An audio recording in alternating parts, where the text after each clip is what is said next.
Tropical storm Francine, as you heard Emily say, could become a hurricane sometime today as it turns its way to the Gulf Coast. Even though we aren't expecting a major impact from the storm here in the Triad, good reminder to get your emergency kit ready now before you need it. So in today's Teach Me Tuesday, Fox 8 meteorologist Alex Schneider joining us to talk about the things we need in that hurricane kit, right? Yeah, and the thing is because we're inland, people don't necessarily think that it's really that important to have something like a supplies kit ready to go. But the thing is that we lose power here. We have flooding issues that are here. We get a lot of rain, we get a lot of wind. And so it's just important to be ready just in case. And also, people like to take a beach trip, right? So if you're taking a beach trip and maybe there is a tropical storm or a hurricane in the forecast, obviously you want to be paying attention to the weather. And as far as what we can see inside of a kit itself, well, I mentioned the power outages. That's going to be your number one thing, right? Extra batteries for whatever electronics you may have, whether it's a NOAA weather radio, a phone that you need an extra charger for. You're going to want to make sure you have plenty of batteries there just for that. And then not only that, but we also need light, because the power's out, right? And so we're gonna need something like maybe a little lantern that can be placed throughout the house. A flashlight is obviously gonna be a good idea as well. And any kind of camping supplies is also gonna be great for something like that. But the one thing I do wanna mention is make sure we're not putting candles in the house. We don't want to use that as a light. And one of the reasons, huge fire hazard, emergency responders are usually already going to be very busy during that time. So we want to make sure that we're not giving them an extra kind of thing to have to worry about as well. So lights powered by batteries also going to be important. Also something to do, because the power's out, you're not going to have TV, right? You need something to do, maybe puzzles, books, whatever, something to get the kids, keep the kids entertained, something just in case, right? Colored books or something like that. Yes, coloring books, something that they can do without having to obviously watch a screen, especially in today's day and age when screens are a big part of kind of what we do every day.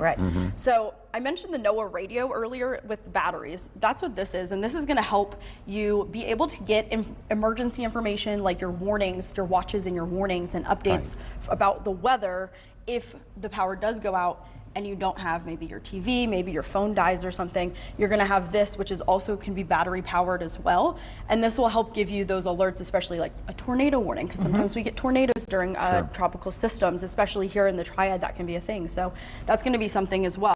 And just on the topic of communication, you're going to want a little phone book that has your phone numbers. I feel like most people nowadays don't really know phone numbers off the top of their head. They're all stored somewhere. Exactly, they're going to be in your phone, but if your phone dies, well, what are you going to do? Exactly. I also found, or actually saw something the other day on social media about how if your phone does die, if you change your voicemail to leave your location and just let people know where you are, where you're headed, so that if they can't get in contact with you, they at least have an idea of where to go. Something else, obviously, medicine is going to be really important, but not just medicine. You're going to want a first aid kit, any kind of thing like that. And usually, especially if you're at the coast, you're going to want maybe something like a couple of weeks supply just in case. Because you never know how long you're going to be. You never know how long you're going to be kind of out and about. Very true. Cars also going to be important. Extra keys, right? Extra keys for your car just in case something happens. You lock it in yourself in the car or lock keys in the car. There's a tire pressure gauge. That's going to be important as well.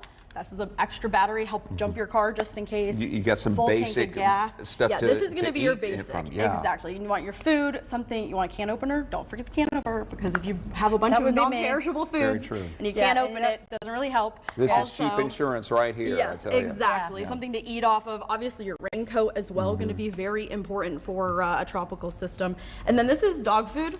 So you got to remember to make sure you take care of your pets too.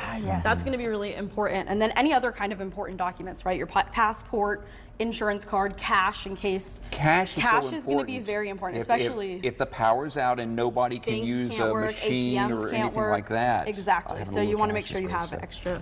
This is really good information, Alex. And all of this will fit in a fairly small container. Yeah, a very small container for the most part. Very good information. Great suggestion, indeed. Yep, those are some extra hurricane kits that you can kind of make sure you have on hand. Important documents, the 2-week supply of food, gas, full tank of gas is going to be really important as well, because sometimes the gas stations are going to be out of them. And then any kind of specialty items as well, closed-toed shoes for aftermath when you're cleaning up. You don't want to be out and about in flip-flops. All right. Alex, great suggestions. Thank you so much.